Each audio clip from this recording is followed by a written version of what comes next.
the people in class, you guys are going to be talking stories, okay? And we're going to be mixing books. So you guys are going to be basically sharing out and talking stories about the books that that you have.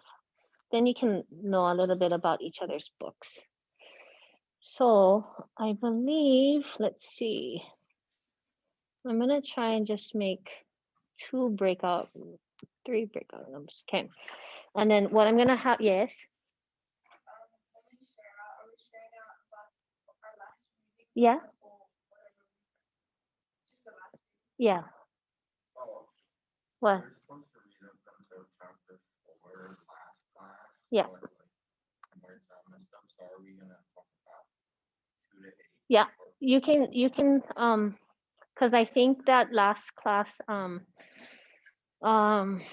Nickel Boys finished at like random chapter 2 or something like that. It was like in the middle of a sentence. I don't know. Okay, and then you can start from in chapter 2, okay, chapter 3, and then move on up to chapter 7. Something horrible happens in chapter 7 as well. You find out about Elwood's family. Okay, so yeah. At the end of 7, yeah. Wait, Yeah. chapter 7? Yeah. What? Really? Did I skip chapters?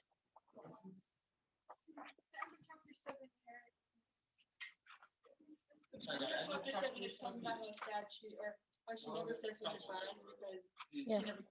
No, but well, you get to know what happened to his parents. Oh. Yeah, that's what I'm talking about. Like really, he's handed a world without his choosing. It's really sad, actually. Anyway, okay, let's get to this. So people in this class, we're going to break you guys up into 2 groups. So you go there, okay? So you 4 go this way. I know. Okay, so Blaze, you go that way. Okay, migrate. Okay, and then you guys, you 5 will talk stories over there. Okay, just don't get too close to each other. Okay, you guys online. Basically, it's cohort C because there's only so many of you. Yeah, but I think what I'm gonna do is just break you guys up into 2 groups.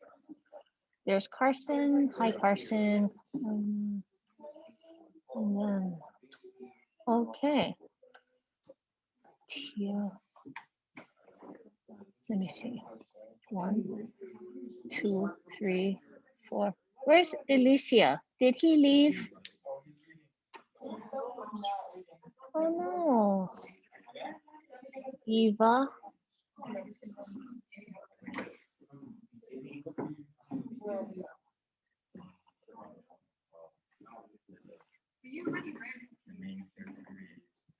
Okay, you guys ready?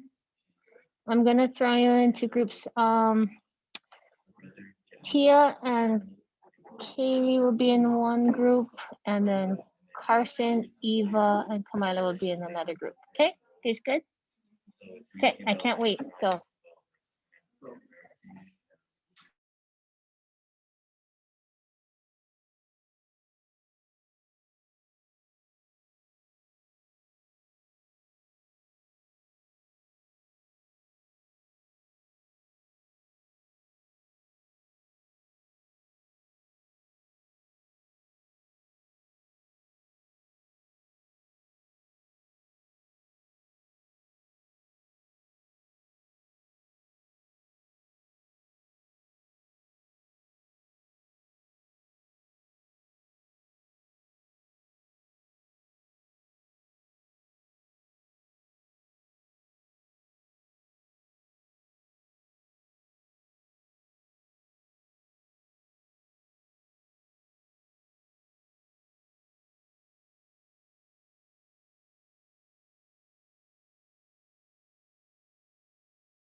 Hi guys.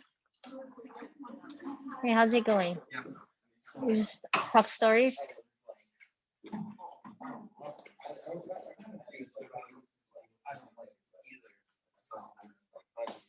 To Kill a Mockingbird?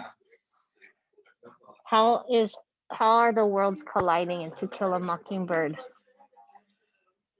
Right. You guys have your notes? I would say the world collided with Scout and Francis because she was trying to like do better, so Atticus would be like not mad at her. He didn't want her to fight for him anymore, but she did again because he really triggered her. So I think that world collided because he lives a different life than her, but also the question that was like, what happens when the rules apply to some but not all? I feel like that happened too because he was swearing and like saying bad words and she was not supposed to, but I feel like I put that when people see that other people aren't following the rules, then they'll just keep not following the rules and whatnot. Yeah. Right. So cousin Francis, he has privileges because he's the only child and the favorite. Yeah. Scout's expectations, right? Her rules of engagement are very different in comparison to cousin. Yeah. And then the whole incident with the uncle was actually really sad, but the uncle actually learned his lesson about how to interact with children. And that's where the adult world collides with the children's world, right? Okay, Kaylee, how you doing?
I think I'm gonna join you guys with the other group, okay? I didn't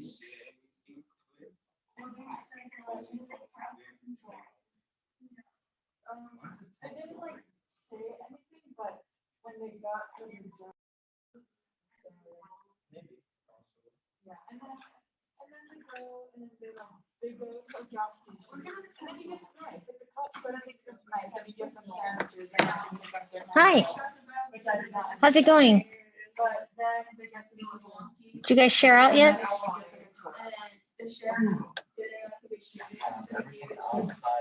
Eva, you shared out yet? Okay, let's get going here with our notes and stuff like that. Okay, I'll start then.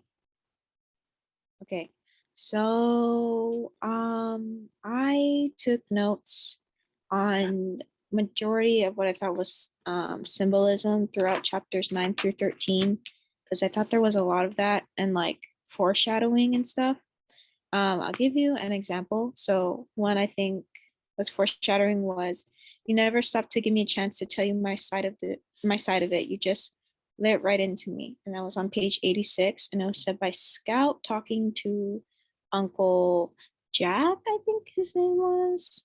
I think it's foreshadowing the court case with Tom Robinson and Atticus, because like during this time period, there's still a lot of like differences between people based on their ethnicity and gender. So I think that it'll sound in when the court case happens, then because Tom Robinson is a black person, then people are automatically gonna think like he's just a bad person, so he won't really get to explain things. Yeah.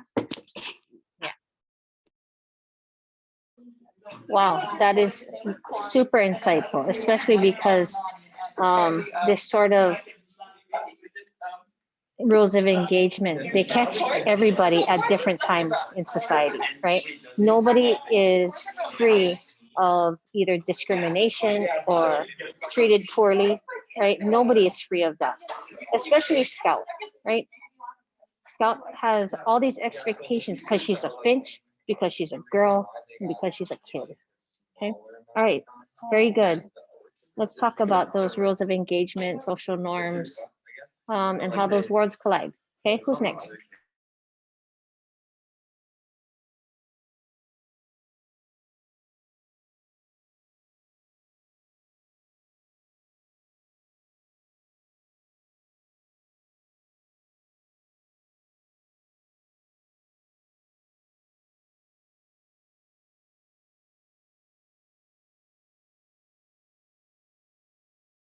All right, who's next? Can I go again? Yeah, you should. Okay. So I'm gonna talk about To Kill a Mockingbird. On page 88, Atticus says to Uncle Jack when Uncle Jack was talking to Atticus about Scout and how he doesn't think he should have kids or something. He was like, Atticus said, no, the answer is she knows, I know, she tries. That's what makes the difference. What bothers me is that she and Jem will have to absorb some ugly things pretty soon. I feel like that was pretty nice of him to say that because he knows that she deals with a lot of things and now school is all horrible for her because and whatnot, but um yeah, I don't know what I was gonna say, I forget, but yeah.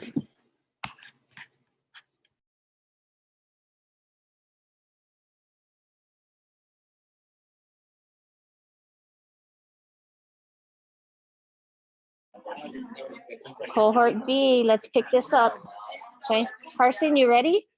Anybody else want to share? Let's get this going. Okay, we need a flow to this. It's real like disjointed.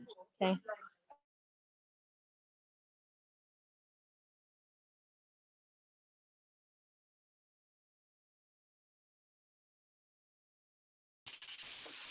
Um, so when I took notes, I basically just summarized like what happened through chapters 9 through 13. Since we're talking about Uncle Jack, I'll talk about Aunt Alexandra and her husband when they stayed over for Christmas. They kind of like Scout and Jim kind of got into like some altercations with her because they don't really like her that much, and they don't really feel like mentioning her husband at all.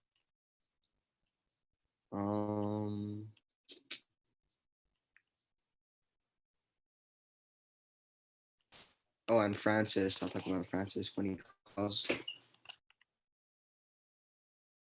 I'll talk about Francis when he called Scout a whore lady, and then oh, no. Francis said that's called him a whore lady or her a whore lady, but that wasn't true. And then Uncle Jack ended up like slapping Scout or something, even though she was completely innocent.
Oh, you guys, how's it going? Can we prepare for tomorrow so that we can have a conversation at school face to face? This is excuse me, a little bit rough. Okay, so what I'm gonna do is I'm gonna move you guys forward. Okay, so let's go into the main room. Okay, let's go into the main room.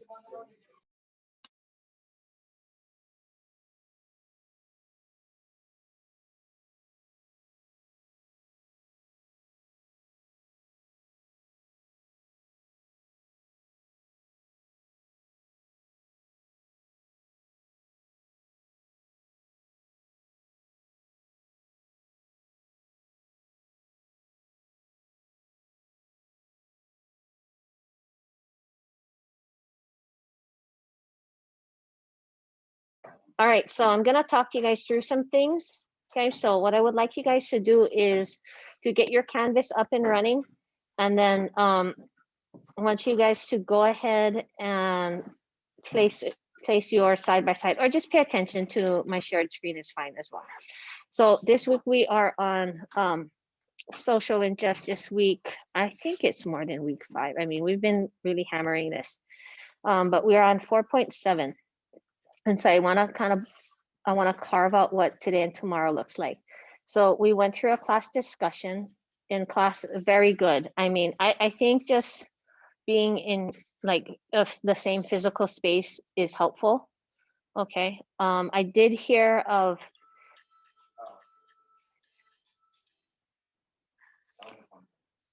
thanks. I did hear of maybe, I think I would like to hear more specific details, okay, instead of like summaries. Okay, so some of you guys did an excellent job with that. So don't make me wonder if you actually read. That's what I'm saying. Okay, so prove that you're actually reading. All right, because some of the conversations seemed a little surface. All right. If you guys look, today is April 28th. So cohort A students, after we get off of Zoom, we're just gonna practice our poem performances. So there's an X in the middle of the front of the room, and you're gonna be practicing that. Cohort B students, you're gonna watch 2 TED videos that talk about privilege, and then you're gonna read your assigned chapters, and then you have Membean. Tomorrow, we're gonna flip flop. So you guys who are cohort A students, you guys are gonna be watching the 2 TED Talk videos and then answer the questions, take notes, and read, do Membean. Okay, so we're just flip flopping with that. And then when the cohort B students come into class, we're gonna practice the poem, but we're gonna redo our class discussion for that. So I need you guys to know, yeah, that the notes gotta be ready to go. Okay, I need you guys to be like ready. I want you guys like running to class going, I gotta talk about my book, right?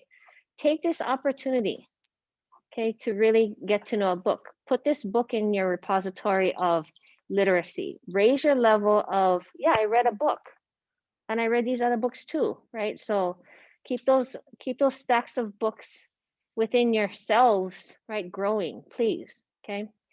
So if you guys look at the reading schedule, we are down to, I believe, week 7 of the week of the quarter. If you guys look, we are going to be presenting our poems in class the next next week. Okay, we're doing that next week. Okay, on May 5th. Okay, so everybody, you guys, today is the practice, right? This week is practice, and then tomorrow, next week is the for real. Okay, so we're gonna use this time to really practice, and then May 5th, 6th, we're gonna do that in class for the actual poetry slam first round. Okay, if you guys also take a look, the next couple weeks, we are pretty much done with the book, with both books on May 12th. Okay, and then you'll have a short assignment to close out for your finals presentation. Okay, so basically that's it, and then our year is done together. Okay, so whatever it is you guys are are doing, make sure you bring your best version of yourselves for this last part of the school year. Okay, because you guys are going to be juniors in like 3 weeks. It's crazy. Okay, so for the 5th poem presentation, I want you guys to practice. Okay, so you guys who are at home, all good. Yeah, this is us tomorrow. Okay, but for you guys in class, right?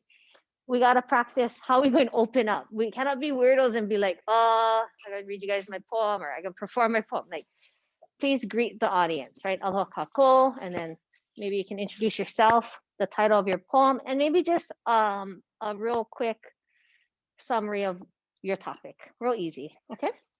And then you perform your poem and then conclude it with some kind of gesture. Invent your own gesture. Maybe not, I don't know what you call those things. I don't know. I don't know, like, you know, we don't need that. Yeah, beautiful, right? Or thank you, but not okay, thanks, and thanks for listening to my junk poem. Like, we're not doing that, okay? We are closing up with a solid performance, and then thank you for your time. There needs to be some kind of hula gesture. Just joking, right? There needs to be some kind of, okay, oh my goodness, Kai. Okay, so we need some kind, figure out what you feel comfortable doing. I don't know what it is, yeah? One of those, just got it. You know, I don't know. I just did all the cringy moves, by the way. Okay, so there's that.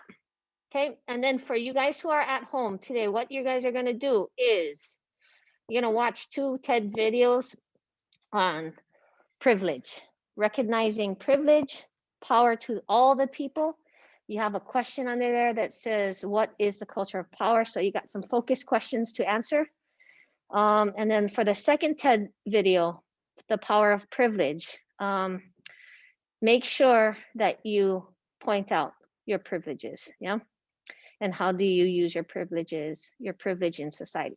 So for next week's book discussion, okay, let's focus on the topic of privilege, and then identify how privilege plays a role in your novels that you're reading, okay? Because as you guys know, the Finches, they are at another level, right? They are an old, well-known family, well-established family, right? Privilege, being white versus being African-American, right? Even the Yules, who are kind of trashy at the bottom of the barrel people, are still better than Tom Robinson, which is complete, you know what, okay? How is that, right? We have somebody who works hard, and then we have this other guy who cheats the system, right? But because of the color of their skin, you know, rules don't apply. Kind of interesting, okay? And then the privilege of the house fathers, yeah, the housemen at Nickel, in comparison to the young boys they look after, yeah. There's major privilege in that because there's a power struggle, right? There is a false sense of security with the word graduation, right? The privilege of them graduating gives them false sense of hope, right? Do they ever graduate? Not really, right? Not really. Okay, right. The euphemism of the word graduation. It's not. Well, they're always getting pulled back into Nickel because they need to work to raise money for the school. So pretty sad. Okay, cohort B, I will see you guys tomorrow. Okay, be ready for your discussion, please. Okay, other points to talking points, please. Okay, all right. The rest of us, we're gonna get out of Zoom and we'll get started with our practices, practicing our poem. Yeah, bye you guys. When?